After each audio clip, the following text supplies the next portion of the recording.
Hi guys, I'm back.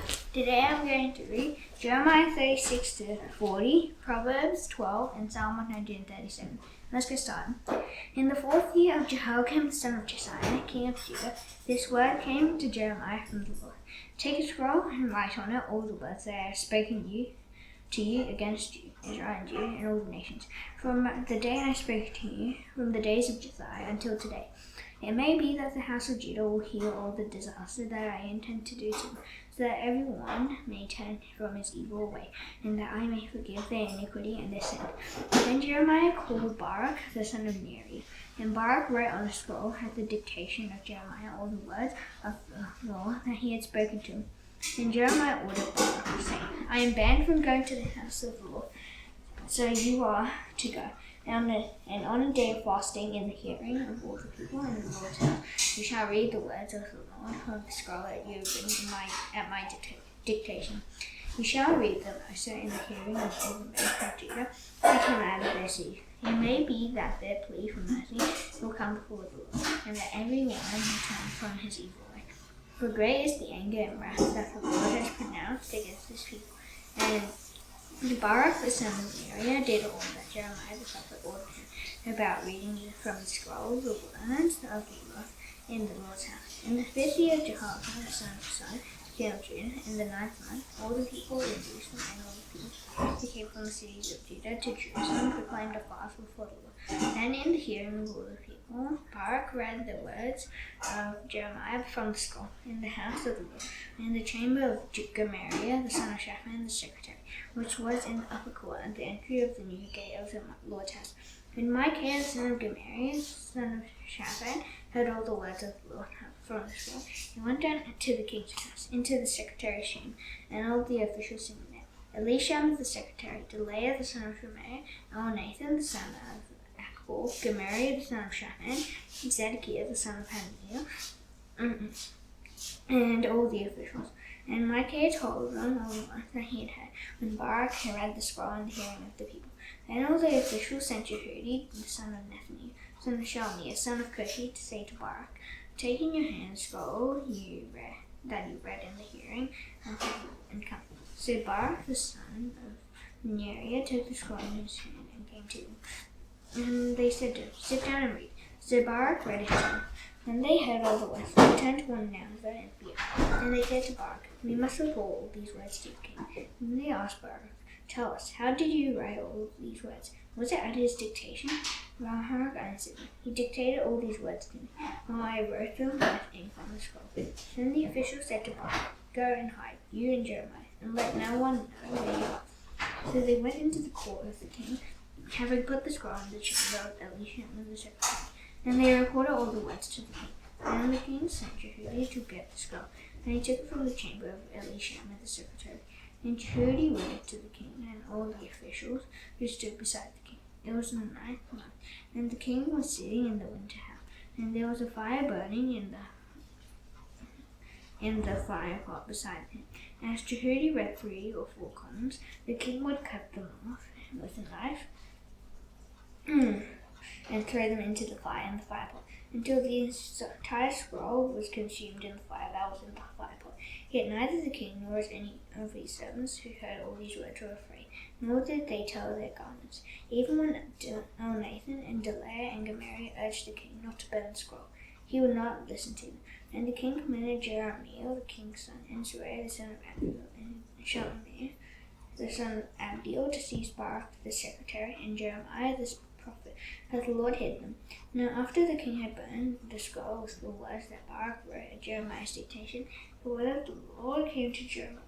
Take now the scroll and write on it all the former words that were in the first scroll, which Jehoiakim the king of Judah has burned. And concerning Jehoiakim king of Judah you shall say, thus says the Lord, you have burned this scroll, saying, why have you written in it that the king of Babylon will suddenly come and destroy this land, and will cut off from it man and beast? Therefore, thus says the Lord concerning Jehoiakim king of Judah, he shall have none to sit on the throne of David, and his dead body shall be cast down to the heat by day, and the frost by night.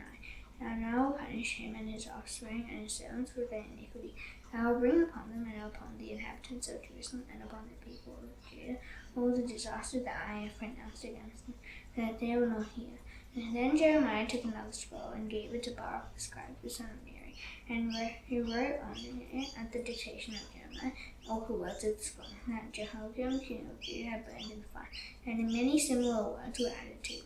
Zedekiah the son of Josiah, whom Nebuchadnezzar king of Babylon made king in the land of Judah, resigned instead of Coniah the son of Jehoiakim. But neither he nor his servants nor the people of the land listened to the words of the Lord that he spoke through Jeremiah the prophet. King Zedekiah sent Jehuel the son of Shalmiah and Zephaniah the priest, the son of Maaseiah, to Jeremiah the prophet, saying, Please pray for us to the Lord our God. Now Jeremiah was still going in and out among the people, for he had not yet been put in prison. The army of Pharaoh had come out of Egypt, and when the Chaldeans who were besieging Jerusalem heard news about them, they withdrew from Jerusalem. And then the word of the Lord came to Jeremiah the prophet. Thus says the Lord God of Israel, Thus shall you say to the king of Judah, who sent you to me to inquire of me, Behold, Pharaoh's army that came to help you is about to return to Egypt, to its own land, and the Chaldeans will come back and fight against this city. They shall capture and burn it with fire. Thus says the Lord, Do not deceive yourselves, saying, The Chaldeans will surely go away from us, for they will not go away.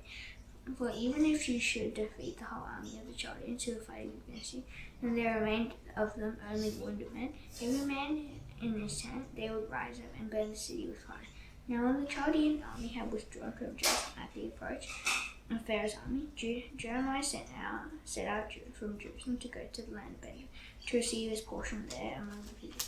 When he was at the Benjamin gate, a sentry there named Arijah, the son of Shalmiah, son of Hananiah, seized Jeremiah the prophet, saying, You are deserting to the Chaldeans.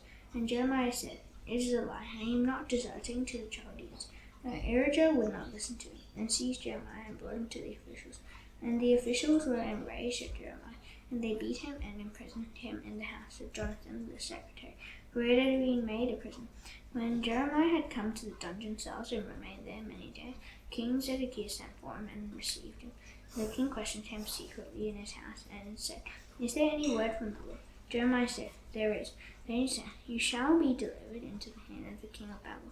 Jeremiah also said to King Zedekiah, What wrong have I done to you or your servants or this people, that you have put me in prison?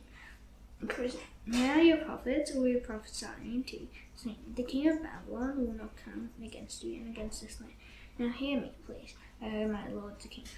Let my humble plea come before you, and do not send me back to the house of Jonathan the secretary, lest I die there. So King Zedekiah gave order, and they committed Jeremiah to the court of the guard. And a loaf of bread was given him daily from the baker's street, until all the bread of the city was gone. So Jeremiah remained in the court of the guard. Now Shephatiah the son of Mattan, Gedaliah the son of Pasha, Jucal the son of Shalmiah, and Pasha the son of Malchiah heard the words that Jeremiah was saying to all the people. Thus says the Lord, He who stays in the city shall die by the sword, by famine, and by pestilence. But he who goes out to the Chaldeans shall live. He shall have his life as a prize of war and live. Thus says the Lord, The city shall surely be given into the hand of the army of the king of Babylon, and be taken. And the official said to the king, Let this man be put to death, for he is weakening the hands of the soldiers who are left in the city, and the hands of all the people, by speaking such words to them. For this man is not seeking the welfare of his people, but their harm.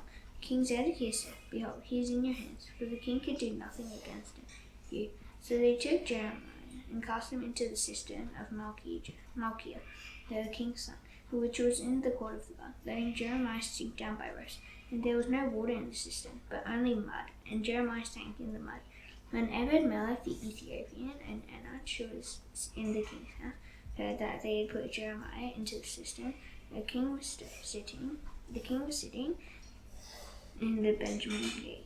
Ebed-melech went from the king's house and said to the king, My lord the king, these men have done evil in all that they did to Jeremiah the prophet by casting him into the cistern, and he will die there of hunger, for there is no bread left in the city.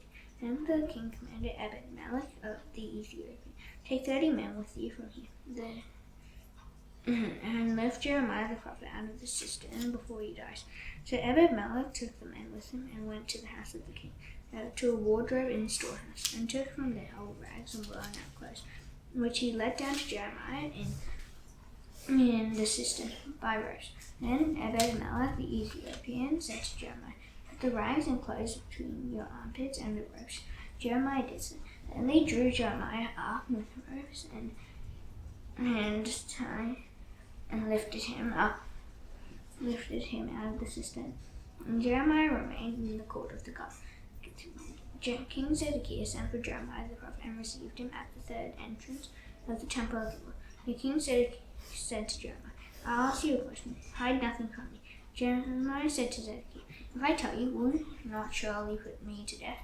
And if I give you counsel, you will not listen to me?" Then King Zedekiah swore secretly to Jeremiah, "As the Lord lives, who made our souls, I will not put you to death or deliver you into the hand of these men who seek your life." Then Jeremiah said to Zedekiah, "Thus says the Lord, the God of hosts, the God of Israel, if you will surrender to the officials of the king of Babylon, then your life shall be spared, and the city shall not be burned with fire, and you and your house shall live. But if you do not surrender to the officials of the king of Babylon, then the city shall be given into the hand of the Chaldeans, and they shall burn it with fire, and you shall not escape from their hand." King Zedekiah said to Jeremiah, "I am afraid of the Judeans who have deserted to the Chaldeans, lest I be handed over to them, and they deal cruelly with me." Jeremiah said, "You shall not be given to them. Obey now the voice of the Lord in what I say to you, and it shall be well with you, and your life shall be spared. But if you refuse to surrender, this is the vision which the Lord has shown to me. Behold, all the women left in the house of the king of Judah were being led out to the officials of the king of Babylon, and were saying, 'Your trusted friends have deceived you and prevailed against you. Now that your feet are sunk in the mud, they turn away from you. All your wives and your sons shall be led out to the Chaldeans, and you yourself shall not escape from their hand, and it shall be seized by the king of Babylon, and this city shall be burned with fire.'" Then Zedekiah said to Jeremiah, "Let no one know of these words, and you shall not die. If the officials hear that I have spoken with you, and have come to you and say to you, 'Tell us what you said to the king and what the king said to you, hide nothing from us, and we will not put you to death,' and then you shall say to them, 'I made a humble plea to the king that he will not send me back to the house of Jonathan to die there.'" Then all the officials came to Jeremiah and asked him, and he answered them as the king had instructed him. So they stopped speaking with him, for the conversation had not been overheard. And Jeremiah remained in the court of the guard until the day Jerusalem was taken. In the 9th year of Zedekiah king of Judah, in the 10th month, Nebuchadnezzar king of Babylon and all his army came against Judah and besieged it. In the 11th year of Zedekiah, in the 4th month, on the 9th day of the month, a breach was made in the city. Then all the officials of the king of Babylon came and sat in the middle gate. Nergal-Sharezer of Samgar, Nebuchadnezzar, the Rabsaris, Nergal-Sharezer, the Rabmag, with all the rest of the officers of the king of Babylon. When Zedekiah king of Judah and all the soldiers saw them, they fled, going out of the city at night, by way of the king's garden through the gate between the two walls. And they went toward the Arab. But the army of the Chaldeans pursued them and overtook Zedekiah in the plains of Jericho. And when they had taken him, they brought him up to Nebuchadnezzar king of Babylon at Riblah in the land of Hamath. And he passed sentence on him. The king of Babylon slaughtered the sons of Zedekiah at Riblah before his eyes. And the king of Babylon slaughtered all the nobles of Judah. And he put out the eyes of Zedekiah and bound him in chains to take him to Babylon. The Chaldeans burned the king's house and the house of the people, and broke down the walls of Jerusalem. Then Nebuzaradan, the captain of the guard, carried into exile to Babylon the rest of the people who were left in the sea, those who had deserted to him, and the people who remained. Nebuzaradan, the captain of the guard, left in the land of Judah some of the poor people who owned nothing, and gave them vineyards and fields at the same time. Nebuchadnezzar king of Babylon gave command concerning Jeremiah through Nebuzaradan, the captain of the guard, saying, "Take him, look after him well, and do him no harm, but deal with him as he tells you." So Nebuzaradan, the captain of Nebuchadnezzar, the Rabsaris, Nergal-Sharezer, the Rabmag, and all the chief officers of the king of Babylon sent and took Jeremiah from the court of the God. They entrusted him to Gedaliah, son of Ahikam, son of Shaphan, that he should take him home. So he lived among the people. The words of the Lord came to Jeremiah while he was shut up in the court of the God. Go and say to Ebed-melech the Ethiopian, Thus says the Lord of hosts, the God of Israel, Behold, I will fulfill my words against this city for harm and not for good. And they shall be accomplished before you on that day. And I will deliver you on that day, declares the Lord. And you shall not be given into the hand of the men of whom you are afraid. For I will surely save you, and you shall not fall by the sword, but you shall have your life as a prize of war, because you put your trust in me, declares the Lord. The word that came to Jeremiah from the Lord, after Nebuzaradan, the captain of the guard, had let him go from Ramah, when he took him bound in chains, along with all the captives of Jerusalem and Judah, who were being exiled to Babylon. So the captain of the guard took Jeremiah and said to him, The Lord your God pronounced this a disaster against this place. For the Lord has brought it about, and has done as he said. Because you sinned against the Lord and did not obey his voice, this thing has come upon you. Now behold, I release you today from the chains on your hands. If it seems good to you to come with me to Babylon, come, and I will look after you well. But if it seems wrong to you to come with me to Babylon, do not come. See, the whole land is before you. Go wherever you think it is good. You think it good and right to go. If you remain, then return to Gedaliah, the son of Ahikam, son of Shaphan, whom the king of Babylon appointed governor of the cities of Judah, and dwell with him among the people. Go whenever you think it right to go. And the captain of the guard gave him an allowance of food and a present, and let him go. Then Jeremiah went to Gedaliah, the son of Ahikam, at Mizpah, and lived with him among the people who were left in the land.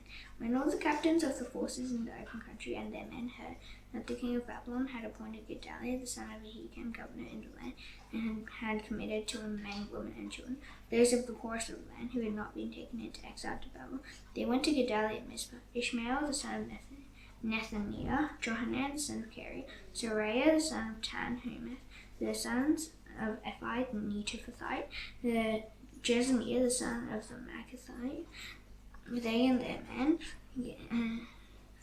Gedaliah, the son of Ahikam, son of Shaphan, swore to them and their men, saying, Do not be afraid to serve the Chaldeans. Dwell in the land and serve the king of Babylon, and it shall be well with you.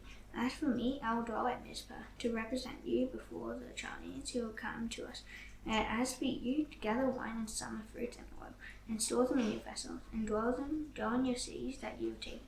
Likewise, when all the Judeans who were in Moab and among the Ammonites, and in Edom and in other lands, heard that the king of Babylon had left a remnant in Judah, and had appointed Gedaliah, the son of Ahikam, son of Shaphan, as governor over them, then all the Judeans returned from all the places to which they had been driven, and came to the land of Judah, to Gedaliah at Mizpah, and they gathered wine and summer fruits in great abundance.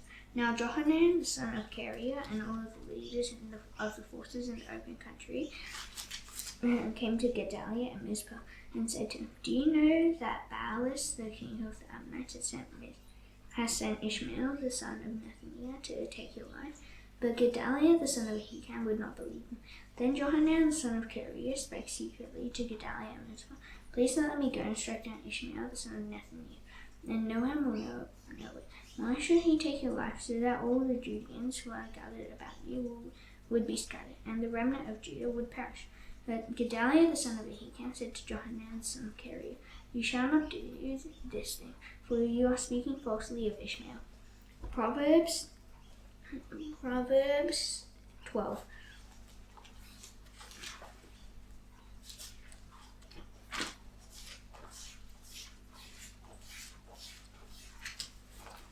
Whoever loves discipline loves knowledge, but he who hates reproof is stupid. The good man obtains favor from the Lord, but a man of evil devices he condemns. No one is established by wickedness, but the root of righteousness will never be moved. An excellent wife is the crown of her husband, but she who brings shame is like rottenness in his bones. The thoughts of the righteous are just. The counsels of the wicked are deceitful. The words of the wicked lie in wait for blood, but the mouth of the upright delivers them. The wicked are overthrown and are no more, but the house of the righteous will stand. A man is commended according to his good sense, but one of twisted mind is despised. Better to be lowly and have a servant than to play the great man and lack bread. Whoever is righteous has regard for the life of his beast. The mercy of the wicked is cruel. Whoever works his land will have plenty of bread, but he who follows worthless pursuits lacks sense. Whoever is wicked covets the spoil of evildoers, but the root of the righteous bears fruit. An evil man is ensnared by the transgression of his lips. The righteous escapes from trouble. From the fruit of his mouth the man is satisfied with good, and the work of a man's hand comes back to him. The way of a fool is right in his own eyes, but a wise man listens to advice. The vexation of a fool is known at once, that the prudent ignores an insult. Whoever speaks the truth, it gives honest evidence, but a false witness utters deceit. And there is one whose rash words are like sword thrusts. The tongue of the wise brings healing. Truthful lips endure forever, but a lying tongue is but for a moment. Deceit is in the heart of those who devise evil, but those who plan peace have joy. No ill befalls the righteous, but the wicked are filled with trouble. Lying lips are an abomination to the Lord, but those who act faithfully are his delight. A prudent man conceals knowledge, but the heart of fools proclaims folly. The hand of the diligent will rule, while the slothful will be put to forced labor. Anxiety in a man's heart weighs him down, but a good word makes him glad. The one who is righteous is a guide to his neighbor, but the way of the wicked leads them astray. Whoever is slothful will not roast his gain, but the diligent man will get precious wealth. In the path of righteousness is life, and in its pathway there is no death. Psalm 137.